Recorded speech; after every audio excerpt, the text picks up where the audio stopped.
que por fortuna tengo el gusto de conocer.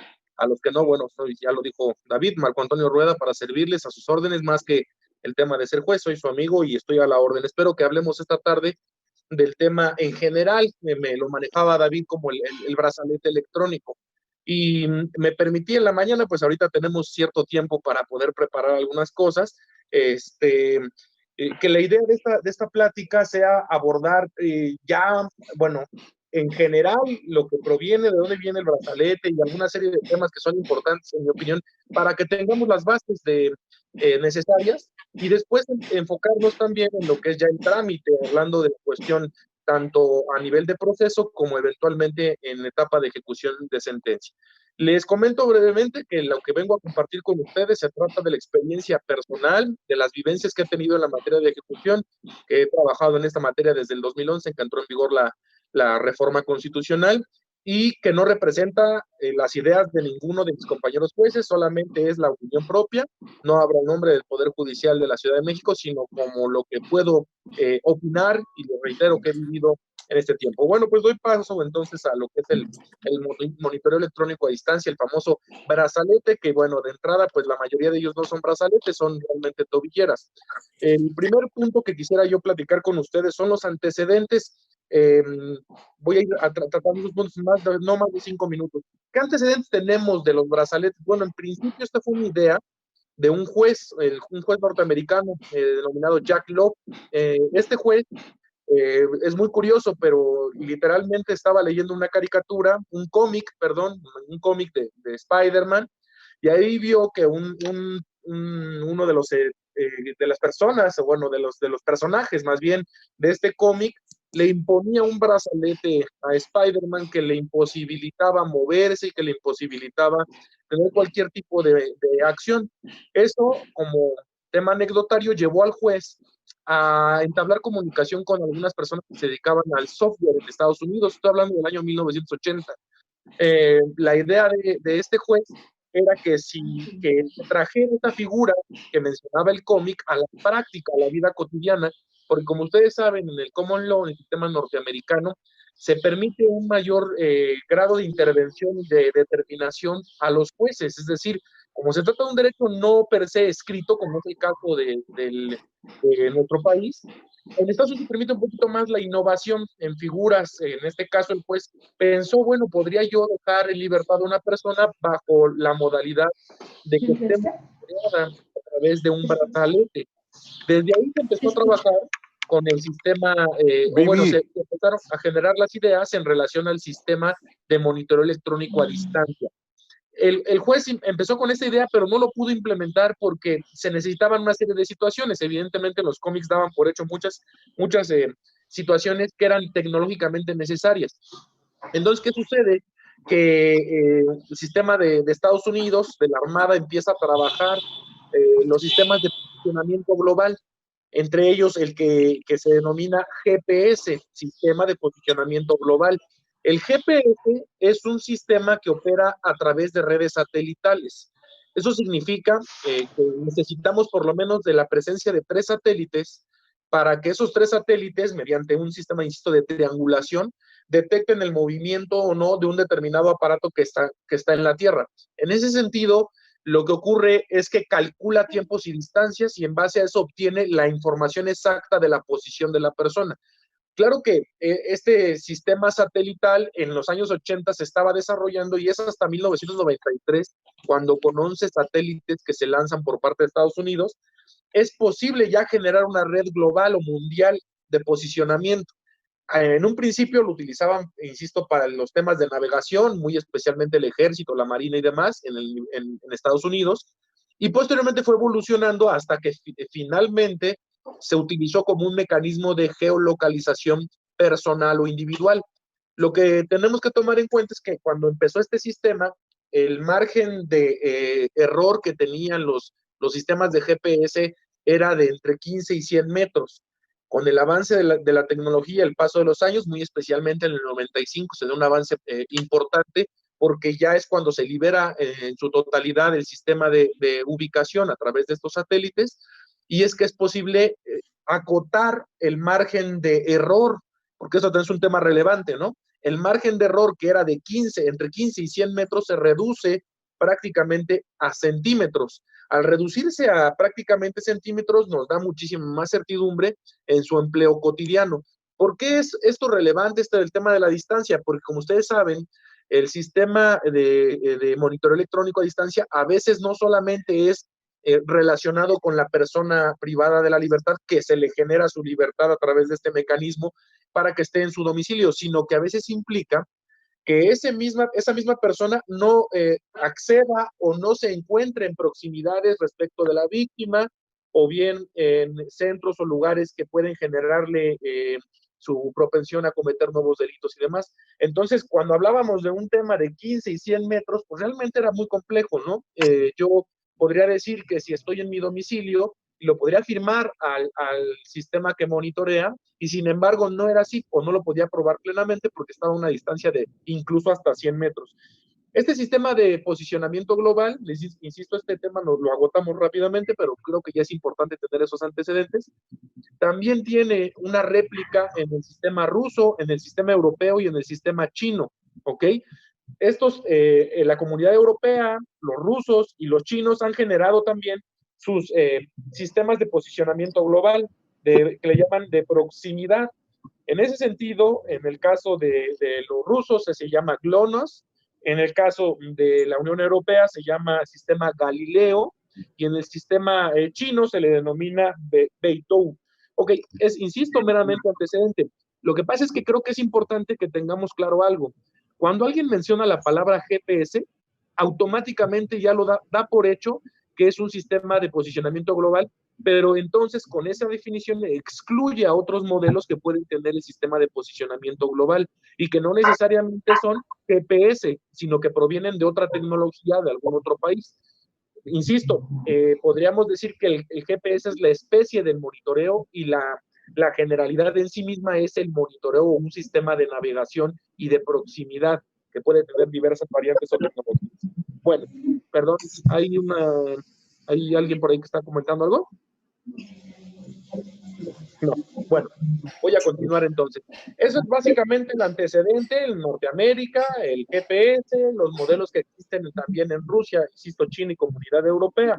¿Y qué uso se les da al sistema de monitoreo electrónico a distancia? Pues este puede ser muy diversificado. En México lo tenemos muy acotado para ciertos momentos procesales y muy especialmente en materia penal, pero no solo se aplica en relación a ello. En caso de la Ciudad de México en general, ¿para qué lo podemos utilizar? Es un mecanismo de detención porque implica que la persona que está sujeta a la imposición de un brazalete electrónico en realidad esté en un lugar en específico, no necesariamente en un centro de reclusión. Así tenemos como ejemplo el caso de Néstor Gordillo, que fue mediático y por eso puedo hacer uso de él, porque es público el tema, en el que se determinó su reclusión domiciliaria, pero a través del uso de un brazalete electrónico. Y eso implicaba que ella permaneciera en su domicilio recluida. Eso es súper importante, hay que tenerlo muy en cuenta, porque esa reclusión, tanto a nivel de prisión preventiva, y muy especialmente, ahí hago la pausa, ustedes saben que a nivel constitucional el tiempo de la detención debe descontarse de la pena impuesta. Si yo estuve en proceso durante 7 meses, esos 7 meses me los tienen que descontar de la pena de 10 años que se me imponga. En ese mismo tenor, si yo consigo que mi cliente esté en medida cautelar de reclusión domiciliaria a través de un monitoreo electrónico, como lo permite el Código Nacional de Procedimientos Penales, eso implicaría que el cómputo de la pena también se vea reflejado en ese monitoreo. Oye, yo estuve privado durante un mes, solicité revisión de medida cautelar y se aprobó que estuviera monitoreado electrónicamente, pues se estima que ese monitoreo también cuenta como prisión preventiva porque es una reclusión en un determinado domicilio y bajo ciertas condiciones y características. Se los paso porque hay por ahí algunos compañeros jueces, muy especialmente en la etapa que estoy hablando, que es control, que estiman que y me refiero a todo el país, no solo Ciudad de México, que estiman que cuando una persona está monitoreada electrónicamente, es una medida cautelar que no redunda en abono de prisión preventiva. Pero mi postura, como se los acabo de decir, es la contraria, es decir, Sí, en efecto, estoy en la calle, pero al final implica una reclusión en un lugar en específico, ¿ok? Entonces, lo primero para lo que lo ocupamos en México es como un mecanismo de detención. ¿Qué otra utilidad se le puede dar?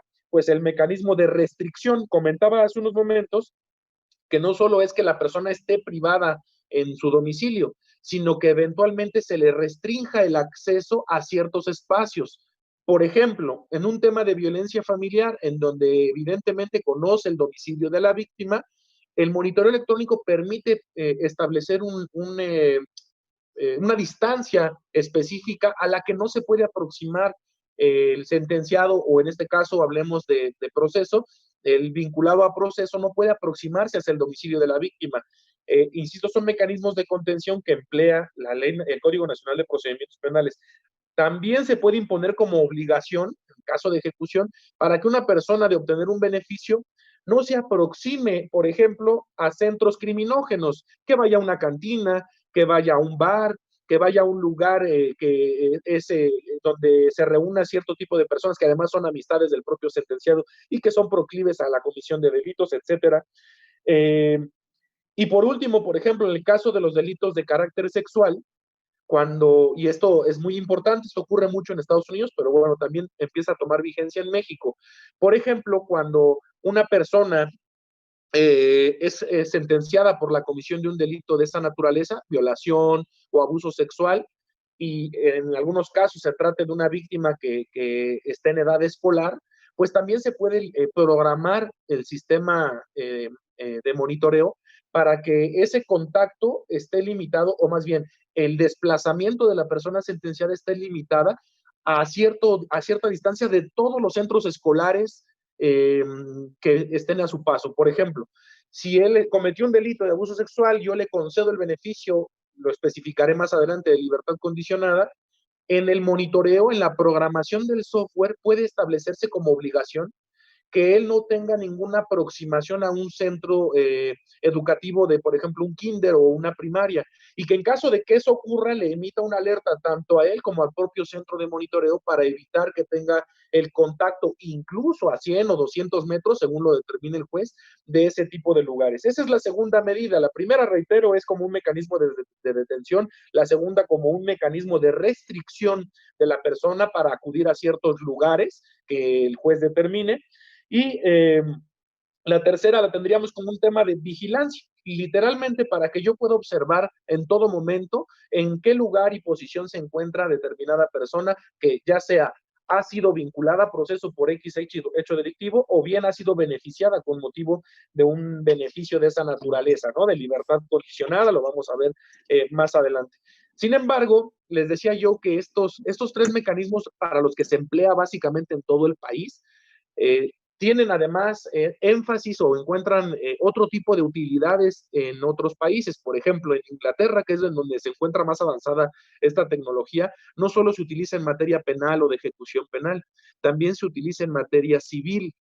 Por ejemplo, tenemos muchos casos, yo sé que ustedes probablemente no se dediquen tanto a litigar en la materia civil, sin embargo, es importante tener presente que, por ejemplo, en Inglaterra lo que se hace es que se establece un método de visitas del padre para con su menor hijo, o que lo va a recoger en determinado domicilio y va a regresarlo en determinado horario en determinado domicilio. Bueno, pues existen medidas de cautela que dictan los jueces civiles en Inglaterra, a través de la cual la persona que va a ejercer ese derecho de patria potestad y eventualmente de guardia y custodia el fin de semana, por ejemplo, de su menor hijo, pueda corroborar el lugar exacto en donde se encuentre la persona, por ejemplo, el padre, a las 4 de la tarde, en que técnicamente y de conformidad con lo determinado por el juez debe recoger al menor.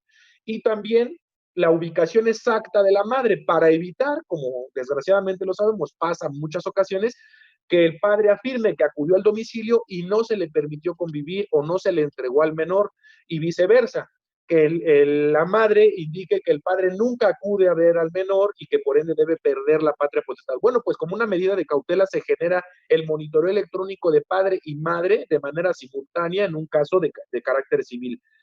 Ya para terminar con este aspecto, otro uso que ha sido recientemente dado a razón precisamente del COVID-19, en Bélgica se acaba de vender 500,000 de aparatos, es decir, 500,000 brazaletes electrónicos a empresas, industrias que desarrollan el empleo, no sé, de 1,000 o 2,000 personas, con el propósito de que se mantenga la distancia correspondiente entre uno y otro. Pareciera cómico, pero incluso ya a través de estos sistemas de monitoreo electrónico se puede generar la estadística de qué empleados no respetan esa medida y eventualmente impactar en otra toma de decisiones, pero también generar que las empresas estén certificadas, que sus productos no van a tener ningún problema de esa naturaleza porque el contacto entre los empleados es de, cuando menos decía la nota, de 2 metros. Entonces, como vemos, el tema del brazalete va empezando, pero va a crecer muchísimo más. Hay muchísimo desarrollo para esta área, aún de los costos que eventualmente tenga. Tecnologías polémicas, licenciados. ¿Por qué son tecnologías polémicas? Pues primero porque hasta cierto punto implican un tema invasivo en el tema personal, porque generalmente, por ejemplo, pongo el caso, la Comisión Nacional de Derechos Humanos emitió una recomendación en su momento que atendió el sistema penitenciario federal, el órgano desconcentrado. ¿En qué sentido? Los brazaletes, no con la tecnología que estoy comentando, pero sí con otro tipo de tecnología, también son impuestos incluso en los centros federales. Es decir, los reos, a pesar de estar internos, adicionalmente ese internamiento tienen un monitoreo para que el centro pueda ubicar exactamente su posición, que vale la pena preguntar, pues las fugas que se han generado, pues en dónde estaba ese monitoreo en el momento en que se generan. Pero bueno, se los comparto para que lo tengan presente. En los centros federales también hay monitoreos en el interior de los centros de reclusión. Segundo tema de carácter de tecnología polémica, Scrum, por sus siglas es SCRAM, SCRAM, Scrum, que es un método que tienen algunos brazaletes, la tecnología más moderna o la tecnología más avanzada, en la que de manera constante y periódica el escáner que porta el brazalete electrónico permite detectar si la persona que lo porta está consumiendo algún tipo de sustancia, tanto alcohólica como eventualmente enervante o psicotrópica. Este Scrum ha sido utilizado muy especialmente en Estados Unidos y le permite al supervisor de libertad condicionada conocer si alguien, a pesar de tener la prohibición expresa de consumir este tipo de sustancias, lo está haciendo. Hace un reporte que opera a través del sudor del propio sujeto, de las propias, a través de la piel, le genera el aviso de que sí reporta la sustancia respectiva y a su vez esto informa al supervisor de libertad condicionada. Como ustedes saben, ya la Corte se ha pronunciado en establecer cuáles son las reglas para la prueba, para que no opere una prueba ilícita. Ya lo sabemos que siempre tienen que estar ustedes presentes como órgano de defensa cuando se va a extraer algún tipo de fluido de la persona respectiva, o eventualmente cumplir una serie de requisitos, ¿no? En ese sentido, es la crítica que se realiza al Scrum, porque si bien es cierto que es ciencia aplicada al monitoreo electrónico, también implica hasta cierto punto un ámbito invasivo de la personalidad o de la vida de esa persona. Se los comparto para que lo tengan presente. Y por último, otra tecnología que es muy polémica y que eventualmente se pretende utilizar, o que al menos hay por ahí algunas posturas que pretenden utilizarla, es la denominada, bueno, lo digo en español, taser o taser en inglés. Como ustedes saben, cuando un agente policíaco va a generar una detención, cuando la persona se opone a la detención, pues tiene diversos, diríamos en México, tenemos varias etapas para hacer uso de la fuerza pública, ¿no? El uso de la fuerza pública sí, entonces va creciendo de manera gradual hasta el uso incluso de la fuerza letal, que sería el arma de fuego. Bueno, pues en Estados Unidos sabemos que existen estas pistolas taser que se utilizan para realizar la detención de una persona, implican una descarga de cierto voltaje en el cuerpo que va orientada más bien al sistema nervioso de la persona. No es tanto que lo electrocute, sino que las señales van dirigidas al sistema nervioso central y periférico de la persona, y eso hace que su cerebro interprete como una señal de inmovilización inmediata, es decir, el cerebro interpreta esa señal nerviosa como quedarse completamente estático. Si lo hemos visto, lo pueden ver en YouTube, la persona que recibe una descarga taser, inmediatamente